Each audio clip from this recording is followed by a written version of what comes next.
fascinante misterio que ha desconcertado a la humanidad durante casi 2000 años.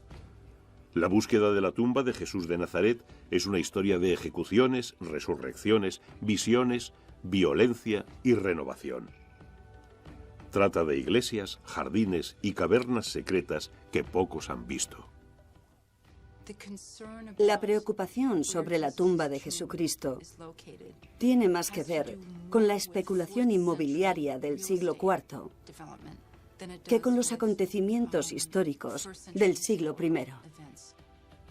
El tiempo, las rebeliones y las intrigas políticas han conspirado para crear incertidumbre y controversia.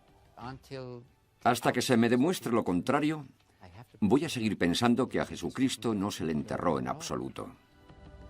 Sin embargo, para millones de creyentes, localizar su tumba es de una importancia vital, pues establecería una conexión tangible con su fe. En mi opinión, es muy probable que existiera esa persona y que existiera esa inhumación. ¿Qué le ocurrió realmente a Jesucristo en su última y mortal semana en Jerusalén? ¿Cuál es la verdad oculta tras los acontecimientos que llevaron a su crucifixión e inhumación? Y lo más fascinante de todo, ¿dónde está la tumba de Jesucristo? Los misterios de la tumba de Jesús.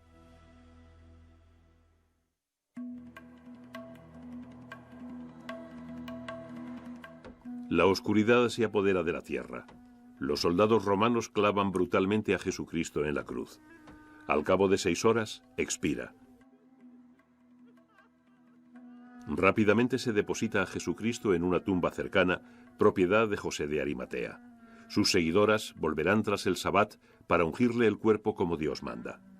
Se coloca una gran peña en la entrada, dejando el cuerpo encerrado en el interior. Amanecer del domingo. Las mujeres se acercan a la tumba, pero se quedan pasmadas al descubrir la peña a un lado y la tumba vacía. Existen muchos mitos y leyendas sobre el lugar de inhumación de Jesucristo y los acontecimientos que le llevaron allí. La búsqueda de la verdad comienza en Jerusalén, en el siglo I.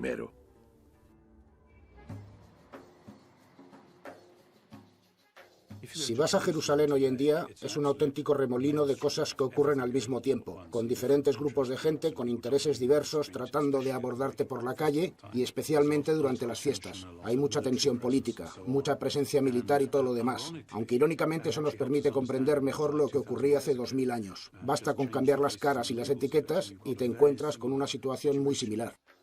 El centro espiritual de los hebreos durante siglos, la ciudad de Jerusalén, fue conquistada por el general romano Pompeyo en el 63 a.C. En el siglo I de la era cristiana es una metrópoli, una de las ciudades más grandes de esta parte del mundo. Sigue bajo dominio romano, pero el pueblo suspira por su libertad. Tras la llegada de los romanos, se produjeron 4 grandes rebeliones en los siguientes 200 años. De modo que algo iba mal, muy mal entre la patria judía en tanto que colonia y el imperio romano en tanto que imperio. En parte porque en la Torá, en la ley judía, la tierra pertenece a Dios y debe ser distribuida justa y equitativamente entre todos los judíos. Naturalmente, desde el punto de vista de los romanos, la tierra pertenece a ellos, puesto que se la han arrebatado. Así es la guerra. ¿Y qué problema hay? En este sentido, hay un conflicto entre el concepto judío de la justicia y el concepto romano del poder. Esta situación compleja y precaria resulta evidente entre la jerarquía política. En el año 30 de la era cristiana, la ciudad es gobernada rutinariamente por el gran sacerdote judío Caifás, que debe rendir cuentas ante el gobernador romano Poncio Pilato. Los romanos y los altos sacerdotes, concretamente el gran sacerdote y la aristocracia judía, colaboraban estrechamente. Si ocurre algo en Jerusalén que altere el orden público, se considera responsables a los sacerdotes, por lo que estos se implican a fondo en mantener las cosas lo más tranquilas posible. Y tanto ellos como el gobernador son responsables ante el emperador, lo que implica que el gobernador también desea que el gran sacerdote haga su trabajo adecuadamente y con eficacia. Nadie quiere un baño de sangre, si se puede evitar. Hay una relación compleja entre estos diferentes frenos y contrapesos del poder. Pero los romanos tienen el as en la manga todo el rato. En cuanto hay un problema, aprietan el botón y lanzan a sus matones a hacer justicia. y la justicia significa cruces y un montón de sangre. Justamente en este ambiente tan cargado, Jesucristo y un creciente número de seguidores vienen a pasar la fiesta de Pascua. La Pascua celebra el éxodo de la esclavitud en Egipto y miles de judíos suben a Jerusalén a celebrarla. Pero la excitación de los ánimos durante la fiesta suele convertirse en hostilidad hacia Roma y Caifás es el encargado de mantener la paz. Hay una gran cantidad de gente celebrando la liberación gracias al poder divino de la dominación egipcia y al mismo tiempo ven a los soldados romanos de guardia en la fortaleza Antonia y mirándoles de arriba abajo en el templo. Así que yo me imagino que la situación sería algo así. Estamos en Pascua. Nada va a salir mal en esta Pascua. Si alguno levanta la cabeza y crea problemas, lo crucificamos y ya está.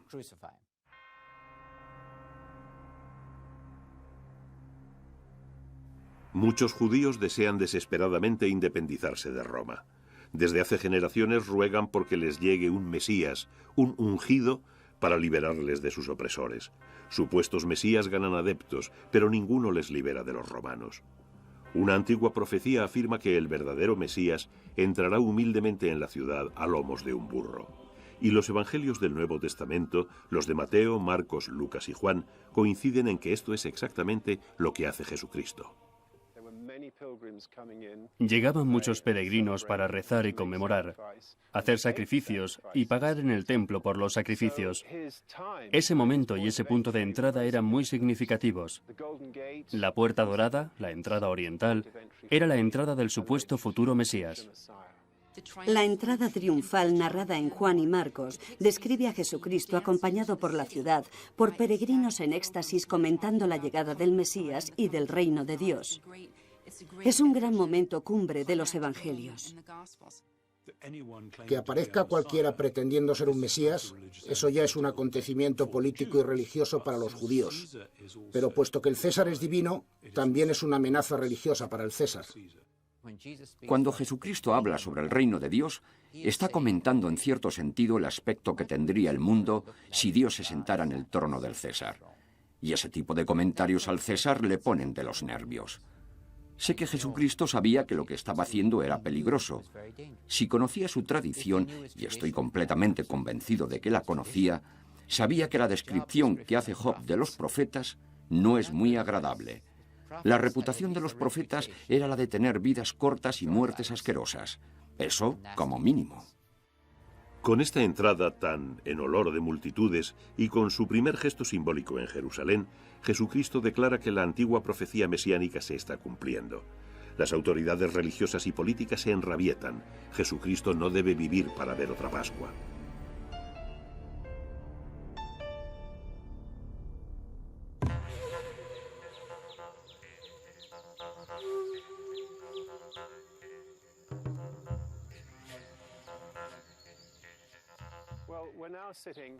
En estos momentos estamos en la puerta de Hulda.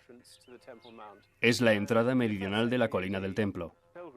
En el siglo I los peregrinos y la gente que quería rezar en el templo tenían que entrar por aquí al recinto. Por tanto, este es el único sitio por el que podemos afirmar que pasó el Jesucristo histórico. Tras entrar en la ciudad, Jesucristo se dirige inmediatamente a la colina del templo. Se trata de un magnífico y enorme complejo. Hay zonas para rezar y tiendas a lo largo del perímetro para atender a los peregrinos. El templo es el corazón espiritual, económico y social del pueblo judío, pero Jesucristo lo ve corrupto.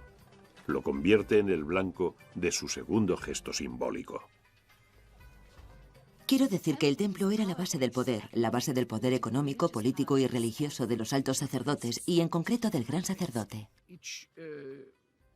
Cada judío tenía que entregar un impuesto anual de medio shekel, en una forma determinada, es decir, en una moneda específica, por lo que el pueblo tenía que cambiar sus diversas monedas en esa tan concreta y entregarla al templo, de modo que todo el mundo entregase exactamente lo mismo. Ese servicio lo efectuaban los cambistas, los cuales se aprovechaban de la ingenuidad de la gente para estafar.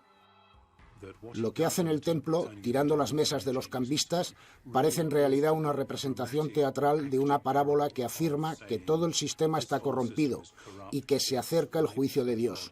Y Dios va a hacer algo muy novedoso, lo que induce a pensar en que lo va a hacer a través del propio Jesucristo, aunque eso no resulta inmediatamente evidente. Los gestos simbólicos de Jesucristo encarnan el mensaje radical que ha estado predicando. Muchos especialistas piensan que tiene un programa muy bien pensado. La dinámica social, política y religiosa de Jerusalén durante la Pascua convierten esta fiesta en un barril de pólvora, y Jesucristo es la cerilla que va a hacerlo estallar. Jerusalén es un polvorín. Miles de judíos, incluyendo a Jesucristo, se amontonan en la ciudad por Pascua. Los soldados romanos están en alerta. El llamativo gesto de Jesucristo en el templo amenaza la paz. Según los evangelios, es arrestado y llevado ante el gran sacerdote Caifás. El retrato que tenemos de Caifás es el de un astuto y veterano político. Es un hombre duro que está de vuelta de todo. Ha visto ir y venir revoluciones, ha visto ir y venir Mesías. En lo que a él respecta, Jesucristo no es más que otro supuesto Mesías, otro supuesto profeta que provoca desórdenes que van a acabar, si no tenemos cuidado, por hacer que Roma nos asiente su pesada mano. Por tanto, lo mejor es deshacerse de él de cualquier forma. En última instancia, es posible imaginar a Caifás comprendiendo lo que hace Jesucristo, pero es muy peligroso. Si esta persona consigue suficientes seguidores, aunque él sea no violento, ¿la multitud que le sigue seguirá siendo no violenta? ¿Y si los romanos intentan dispersarlos, seguirán siendo no violentos? Eso es un peligro y la manera más fácil y segura de resolverlo es liquidando a Jesucristo. Caifás envía a Jesucristo ante Poncio Pilato, el gobernador romano, con la recomendación de que se le ejecute. Lo interesante de Jerusalén en los días de fiesta es que actuaba como una lente de aumento para las actividades de cualquier líder popular. No es tanto el mensaje de Jesucristo, sino la cantidad de sus seguidores en la ciudad lo que le lleva al patíbulo. Si no hubiera sido alguien con una cantidad significativa de seguidores en ese momento, Pilatos no hubiera utilizado el dinero de los contribuyentes para efectuar una crucifixión innecesaria. El retrato de Pilato es en muchos sentidos más aburrido de lo que te esperas. Tiene que mantener la ley y el orden en la provincia, cosa bastante difícil. Y también tenía que cortarle las alas a cualquier incipiente rebelión. Por perturbar la paz, Pilato juzga a Jesucristo culpable de sedición, un crimen político, y lo condena a muerte. Pero no a cualquier muerte.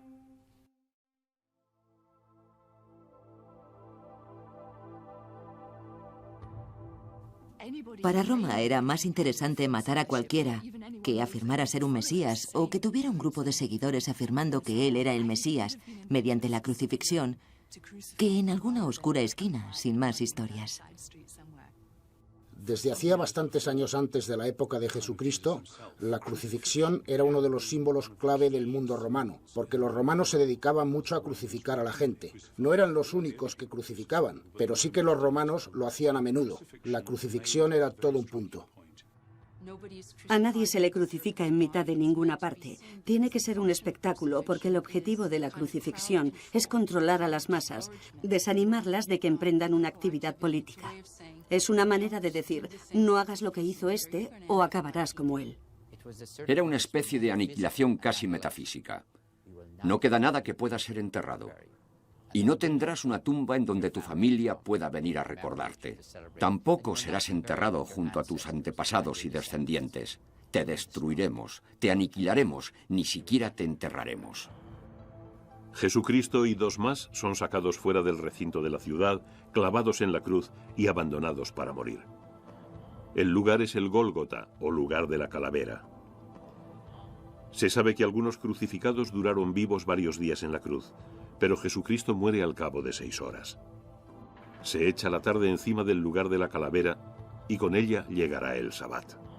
De acuerdo con la ley judía, no se puede efectuar tarea alguna durante el Sabbat, de modo que hay que enterrar a Jesucristo antes del crepúsculo.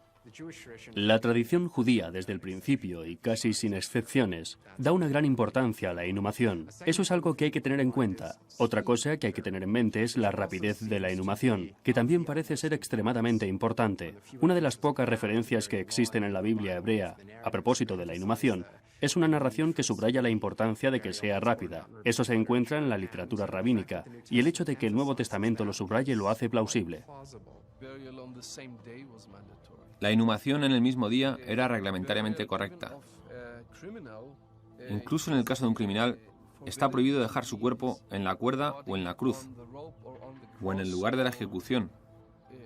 Hay que enterrarlo el mismo día. ¿Que si sé como historiador si Jesucristo fue adecuadamente enterrado o no? No, tengo la misma información que cualquiera. Los cuentos de los evangelistas, que presentan los mismos problemas históricos que acabo de mencionar. Lo mejor que se puede hacer es intentar imaginar lo más probable. Los detalles básicos de la inhumación de Jesucristo. El hecho de que el cuerpo se envolviera en lino, de que se le enterrara deprisa, de que se le añadieran especias. Todo eso ya está en la tradición judía. Es decir, que no existe una narración original y única del entierro de Jesucristo. Se diferencian en pequeños detalles.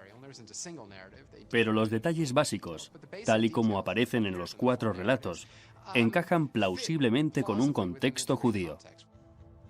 En los últimos 60 años hemos aprendido mucho sobre las tumbas excavadas en la roca en la zona de Jerusalén. Lo primero, que las excavaban en la roca. Lo segundo, que se cerraban con una roca. Lo tercero, que normalmente la entrada era muy baja y había que inclinarse para entrar. Dentro había bancos de piedra en uno o más lados, en donde se dejaban los cuerpos, de modo que no se trata de que el cuerpo se metiera en un ataúd. De hecho, el cuerpo se dejaba en una repisa de piedra. La segunda fase de un entierro judío normal se daría como un año después o más. Entonces, se abriría la tumba y el cuerpo podrido, del cuerpo podrido solo quedarían los huesos, que serían reunidos y guardados en un depósito, dentro de la tumba misma, en la propia cueva de la inhumación, o según la costumbre del siglo I de la era cristiana, en un contenedor de piedra prefabricada. Un osario se parece mucho a una tumba, pero es mucho más pequeño. Solo necesita tener unos 50 centímetros de ancho y unos 30 de profundidad. Ahí es donde se colocarían los huesos de un individuo. Seguro que hay explicaciones teológicas para ello, pero también sirve para ahorrar espacio. Es lógico porque una inhumación completa ocupa mucho más sitio que un osario. Y el osario se puede poner en cualquier parte. No hace falta enterrarlo. Está cerrado y se deja en cualquier rincón de la cripta. Naturalmente, dadas las creencias judías sobre la muerte y la inhumación, no se enterraba a la gente dentro de la propia ciudad. De hecho, es algo muy interesante. Aquí estoy hablando en la abadía de Westminster y hay tumbas por todas partes. Hay que pasar por encima de todo tipo de tumbas para llegar a mi puerta delantera. No digamos ya para ir a escuchar una misa a la iglesia. Pero los judíos no enterraban a la gente por donde luego iban a pasar andando. Eso se hacía fuera de la ciudad. Entonces excavaron grutas en determinados terrenos. Y los cuentos dicen que José era un hombre rico que poseía un terrenito con una gruta. Y que como era una gruta nueva sin ningún otro cuerpo dentro, logró convencer a Pilatos para que le dejara llevarse el cuerpo de Jesucristo y enterrarlo allí. José de Arimatea es un personaje difícil de seguir. Se le describe como partidario de Jesucristo, a pesar de sus vínculos con los círculos del poder de Jerusalén. De modo que hay un montón de pequeñas incoherencias en la manera en que se describe el cuento del entierro. Claro, dado que ninguna otra fuente nos habla de José, eso es un campo abonado para los escépticos. Se puede decir que alguien se lo inventó y que nunca hubo un entierro y esto y aquello y lo demás allá. Es difícil de imaginar lo que realmente pudo haber pasado. Es difícil de imaginar cómo se le transmitió el mensaje a Pilatos desde el lugar de ejecución de que Jesucristo ya había muerto y de si por favor nos podíamos quedar con el cuerpo. No me parece un guión realista. Casi todo es posible. La cuestión es si es probable. En mi opinión es muy probable que realmente existiera esa persona y que realmente se diera esa inhumación.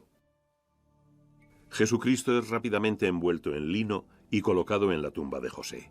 Sus seguidoras pretenden volver después del Sabbat para preparar su cuerpo para el entierro. Se hace rodar una gran piedra contra la entrada. El domingo por la mañana las mujeres descubren que la piedra no está en su sitio. El cuerpo de Jesucristo se ha esfumado. Todo lo que sabemos sobre los últimos días de Jesucristo y sobre su tumba se encuentra en los documentos cuyo objetivo es glorificarle, los evangelios de Mateo, Marcos, Lucas y Juan en el Nuevo Testamento. Pero los evangelios no son documentos de testigos visuales. Surgieron de una tradición oral y fueron transcritos al papel unos 40 años o quizá muchos más después de su muerte. Yo considero que el núcleo de los relatos sobre la pasión, es decir, que Jesucristo fue crucificado en una cruz romana en Jerusalén en algún momento de la Pascua, es tan históricamente veraz como cualquier otra cosa. No hay ninguna duda al respecto. El problema son los detalles. ¿Son esos detalles históricamente reales o son parábolas inventadas por la Iglesia primitiva? Ese es el verdadero corazón del asunto. Suponte que eres el bibliotecario de Alejandría de Egipto, que era una de las mayores bibliotecas del mundo antiguo. Y suponte que alrededor del año 100 después de Cristo, alguien te trae 2 o 3 rolletes de esos y te dice que, en su opinión, deberías incluirlos en tu colección. Parecen cuentos sobre un judío que hizo cosas raras y luego se murió, y del que sus seguidores creen que sigue vivo. La cuestión es, ¿en qué balda los vas a poner? ¿A qué categoría pertenecen? ¿Los vas a poner con los libros religiosos? ¿Con los de misterio? ¿Con los fantásticos? ¿Los pondrás con las obras de historia? ¿Dónde los pones?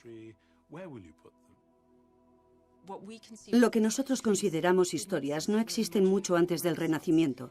Los autores antiguos no tratan de identificar datos apoyándose en fuentes, comprobando en archivos, creando un contexto crítico para Jesucristo y luego comparándolo con la posible veracidad de la tradición que han heredado. Lo que están haciendo es proclamar un mensaje de salvación. Quieren que la historia sea convincente y atractiva. El problema de examinar todos esos textos es que son muy parciales. Son obras literarias. Están llenos de teología, llenos de retórica, de política, de apologética.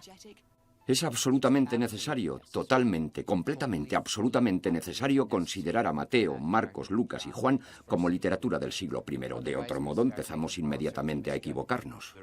No existe un punto de vista que sea el punto de vista de nadie. Así que desde ese punto de vista, los evangelios son como los periódicos. Es decir, cuentan cosas que realmente ocurrieron, pero les dan un giro particular, como todo periodista de la raza humana ha hecho siempre. Veamos, el término evangelio significa buena nueva. Todo escritor de evangelios admite que no está escribiendo una biografía, aunque inserte datos biográficos, que no está escribiendo historia, aunque inserte datos históricos, que no está escribiendo artículos periodísticos. Y si eso es lo que quieres, es tu problema. Yo escribo evangelios. Y te cuento por qué esto es una buena nueva para ti, aquí y ahora. Los redactores del evangelio también escribían por razones sociales y políticas. Y cada uno se dirige a un grupo distinto de cristianos en un contexto particular, en una época concreta. Parece que se tomaron bastantes libertades con la tradición que conocían, la tradición fundamental sobre Jesucristo, pero adaptándola a las necesidades de la gente para la que escribían. Por todas esas razones, no podían estar escribiendo historia tal y como nosotros esperaríamos que fuera escrita por un autor moderno. Están haciendo otra cosa, y lo verdaderamente interesante y arduo de su producción es que contiene una mezcla de ficción y realidad. Las búsquedas de la tumba se basan generalmente en los datos suministrados por los evangelios, pero las descripciones de la tumba y de su localización son, en el mejor de los casos, muy vagas. La destrucción de Jerusalén tras la rebelión antirromana del 66 después de Cristo oscurece aún más el emplazamiento de la tumba.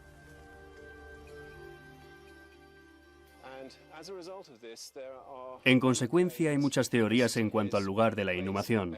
Detrás de nosotros pueden verse al menos 2 especialmente famosos. Tenemos en primer lugar la cúpula de plomo gris de la iglesia del Santo Sepulcro, y al norte está la tumba del jardín.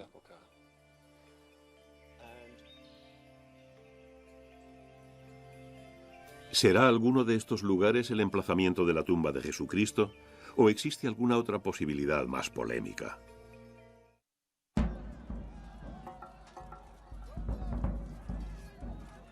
En el año 312, Constantino y Magencio, rivalizando por el poder del Imperio Romano, se enfrentaron en una batalla.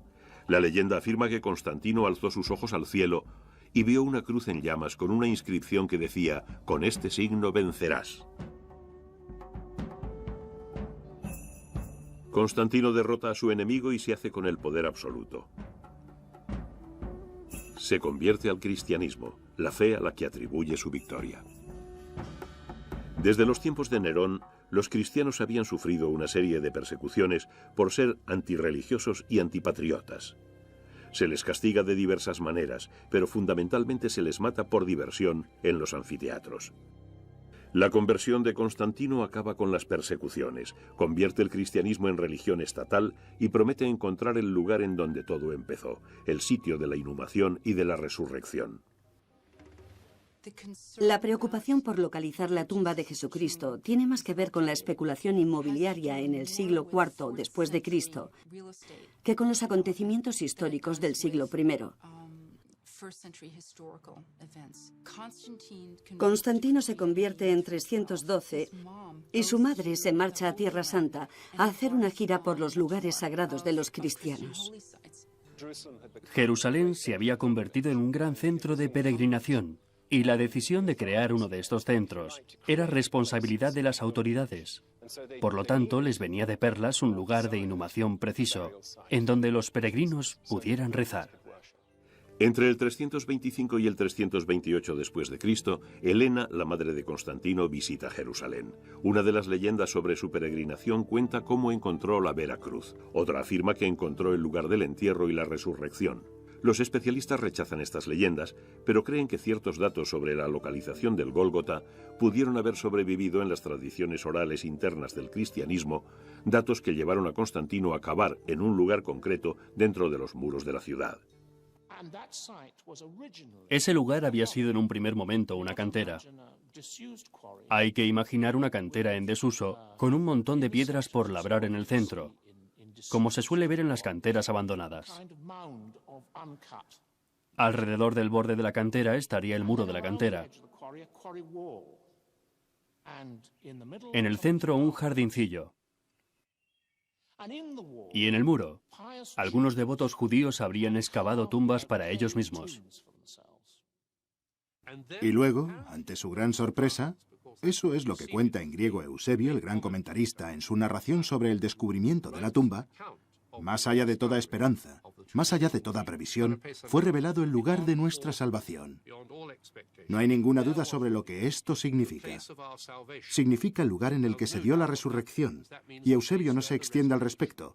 Solo utiliza una palabra griega para describir la tumba, a la que ni siquiera denomina tumba, la llama antron, o sea, cueva. De lo que sí podemos estar seguros es de que la tumba que la gente de Constantino descubrió se encuentra hoy en día en el interior de la iglesia del Santo Sepulcro. Así que la pregunta es, ¿cómo supieron que esa era la buena? O sea, es la pregunta de los $64.000.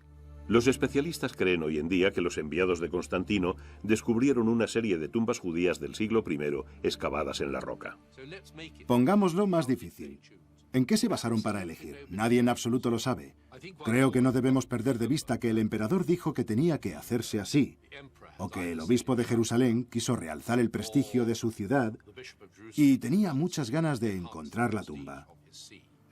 Pero creo que también hay que plantearse la pregunta, ¿cómo puede una mente muy inteligente, de matrícula de honor como Eusebio, llegar a autoconvencerse?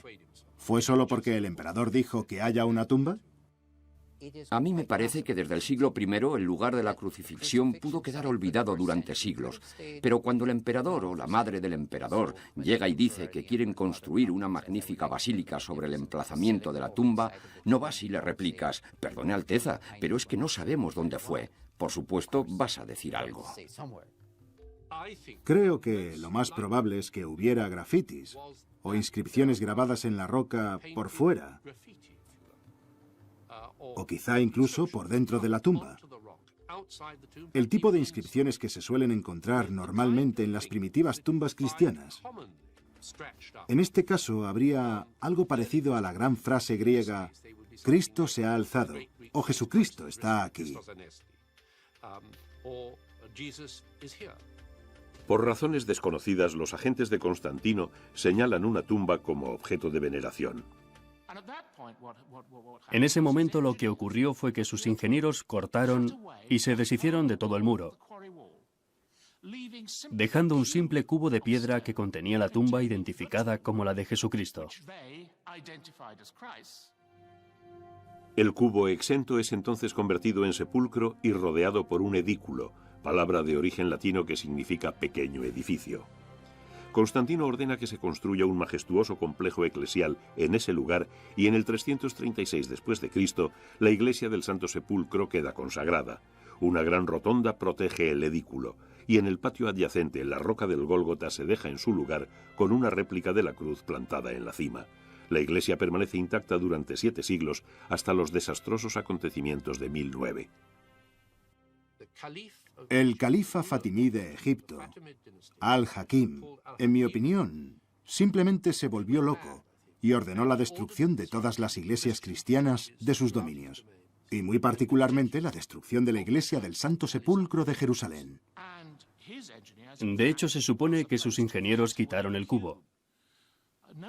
Nadie sabe a ciencia cierta cuánto cortaron, pero es muy posible que después de eso solo quedara el suelo y algunos trocitos de las paredes originales.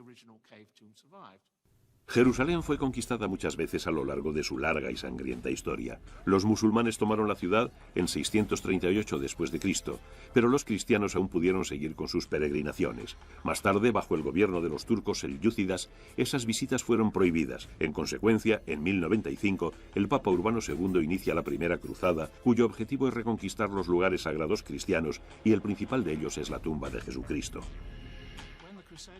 Cuando los cruzados llegaron a Jerusalén en julio de 1099, no existía una iglesia, tal y como ahora lo entendemos, en el emplazamiento del Santo Sepulcro.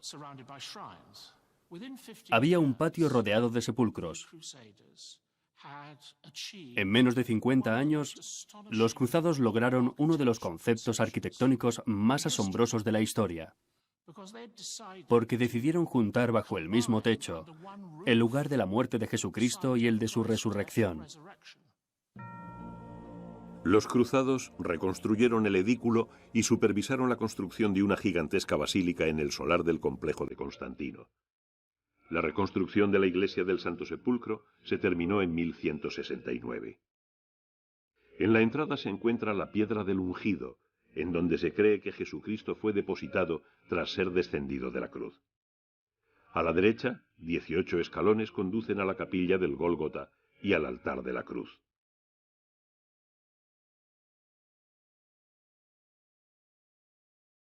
Bajo el altar se encuentra un disco de plata, en el punto exacto en donde pudo alzarse el crucifijo. Debajo de la rotonda está el edículo.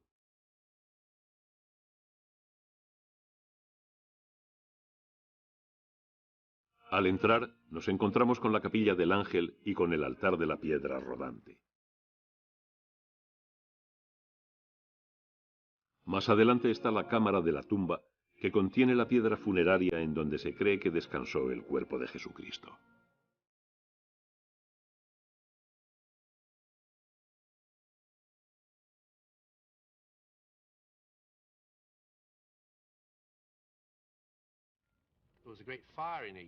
En 1808 hubo un gran incendio.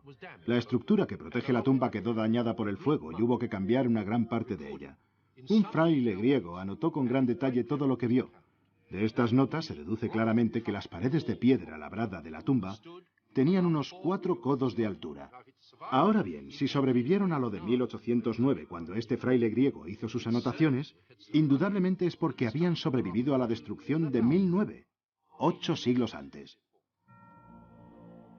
El edículo se reconstruyó una vez más y desde 1809 nadie ha visto lo que queda de la tumba original por debajo de él.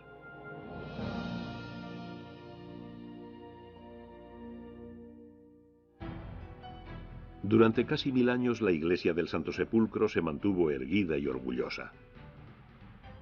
Pero en la profundidad de la tierra, bajo sus sagrados sepulcros, algo ha caído en el olvido, algo que poca gente y aún menos cámaras han visto nunca.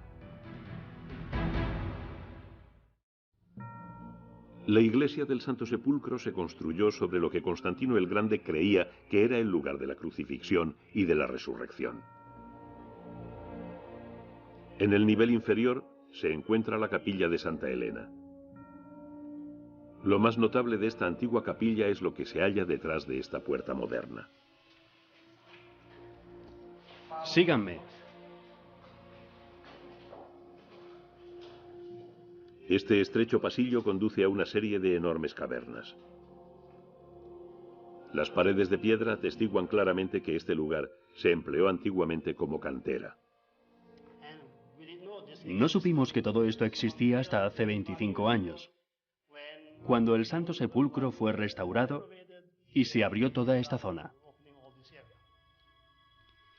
Las excavaciones armenias descubrieron restos de cerámica romana del siglo I, fragmentos de mosaico y cisternas que pudieron ser empleadas por los cristianos primitivos para sus bautizos. En la época de las excavaciones, encontramos primero este lugar. Luego, cuando encontraron esta sala, encontraron un dibujo de un barco del siglo IV. Debajo de él había una inscripción que decía Dominos y Vimos, que significa Señor, allá vamos. Es decir, lo lograron.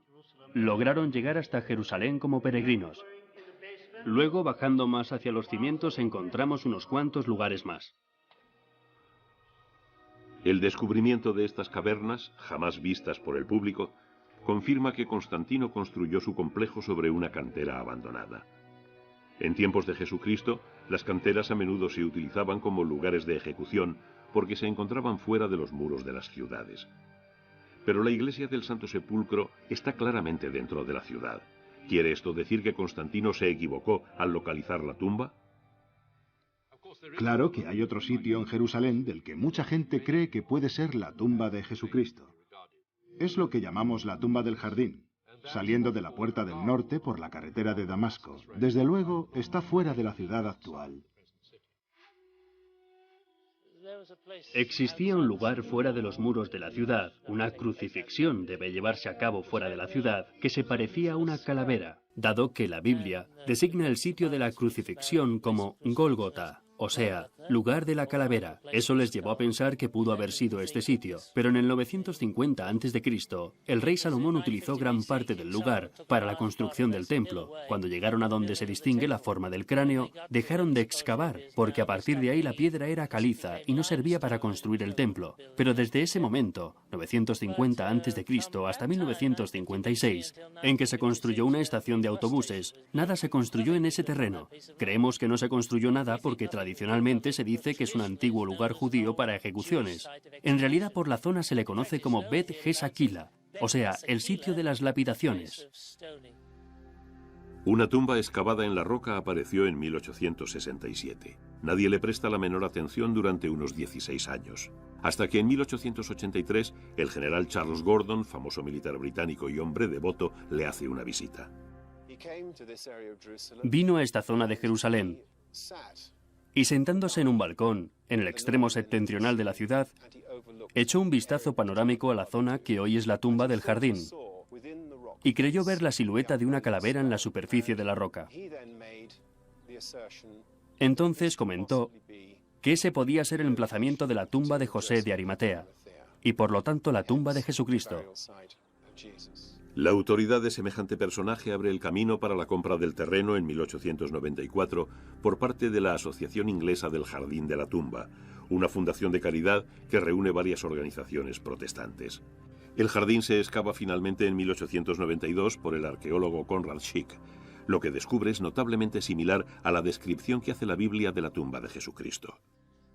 La mayoría de los arqueólogos admite que esta tumba es la típica tumba judía del siglo I. Aparte de eso, la entrada no es exactamente del tamaño habitual de una tumba judía del siglo I. Normalmente hubiera sido de 1/3 de su tamaño real. Creemos que los cruzados aumentaron el tamaño para que más gente pudiera entrar a rezar.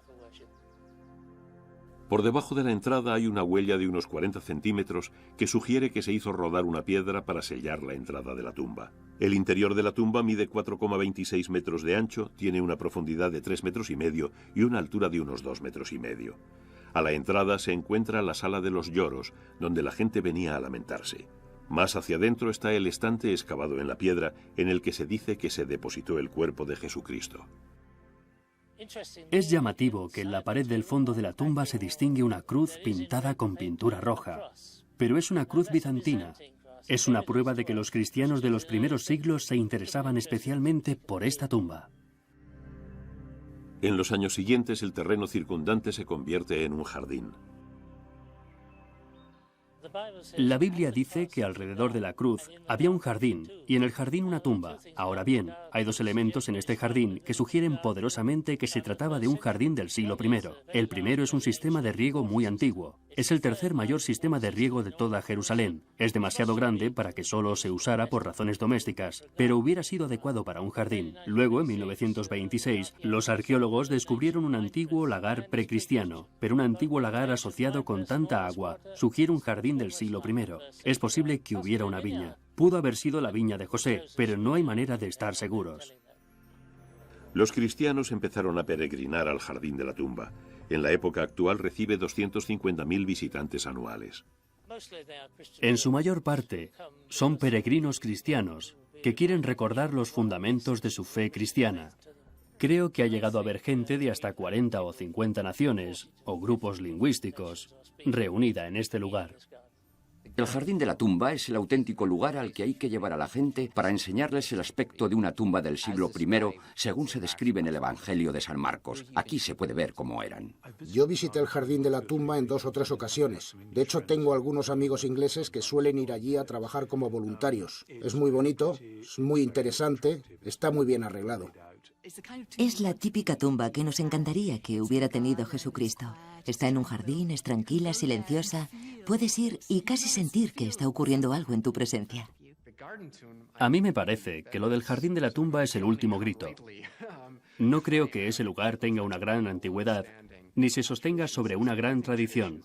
Creo que la tradición es muy importante a la hora de identificar sitios, pero es posible que ambos estén equivocados. Los ambiguos datos de los evangelios constituyen toda la documentación escrita que se tiene sobre la tumba de Jesucristo. Hay quien cree que describen el jardín de la tumba, otros que ésta se encuentra en la iglesia del Santo Sepulcro. Aún así hay quienes adoptan una actitud más provocativa. Antes de debatir sobre la tumba de Jesucristo, hay que debatir sobre la inhumación de Jesucristo. Y la cuestión es cómo se enterró a Jesucristo y si efectivamente se le enterró. Por una parte parece una pregunta obvia, o sea, vamos a leer los evangelios. José de Arimatea entierra a Jesús. Bueno, pues ¿cuál es el problema? Por otra parte, a Poncio Pilatos no le interesaría que un delincuente fuera enterrado como Dios manda, porque buena parte del mensaje de la crucifixión es desanimarte. Lo mejor que puedo imaginar es que los romanos lo bajaran de la cruz y lo enterraran en una fosa común con una ración de cal, o en el peor de los casos, que lo dejaran colgado en la cruz, porque eso era lo que los romanos pretendían mediante la crucifixión. Te dejaban en la cruz para que se cebaran contigo las aves carroñeras y los perros.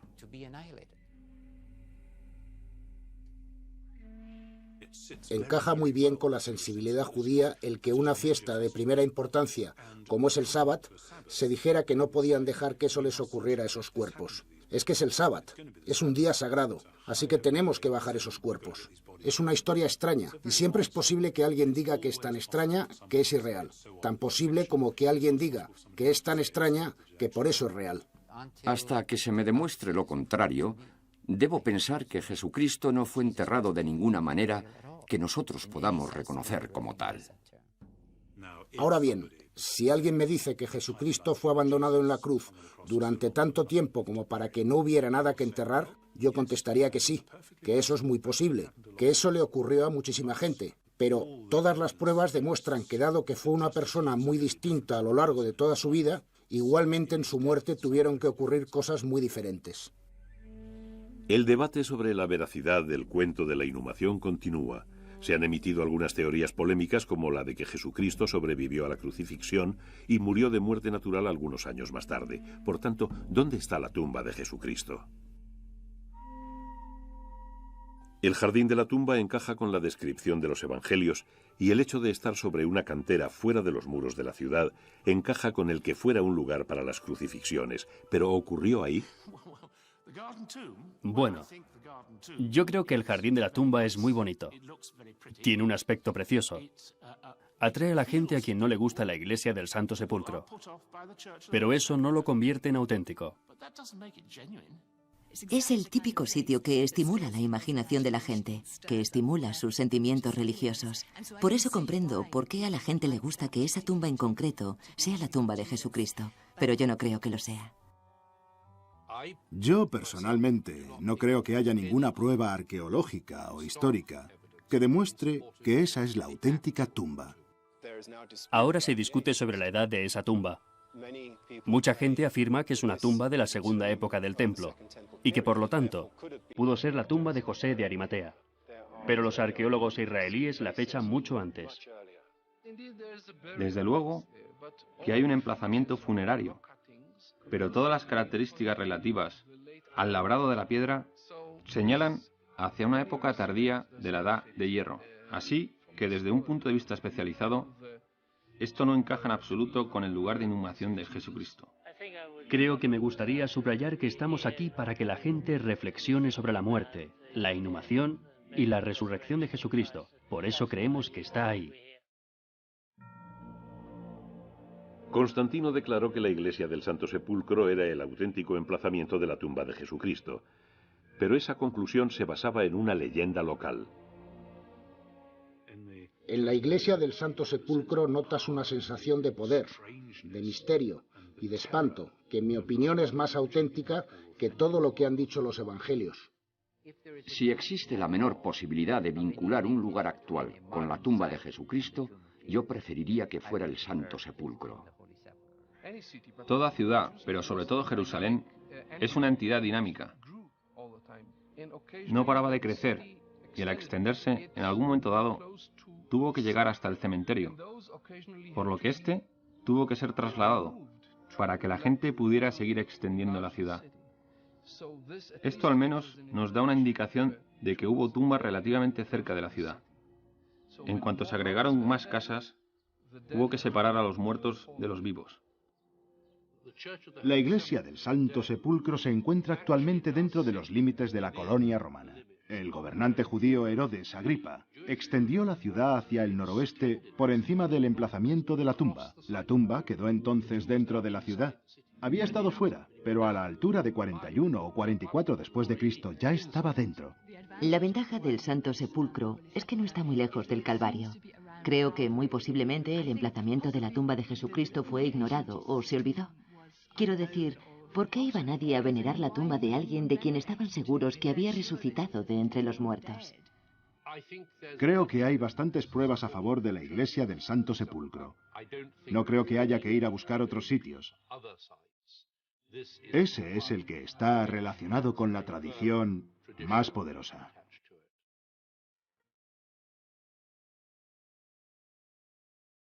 La polémica domina la búsqueda de la tumba de Jesucristo.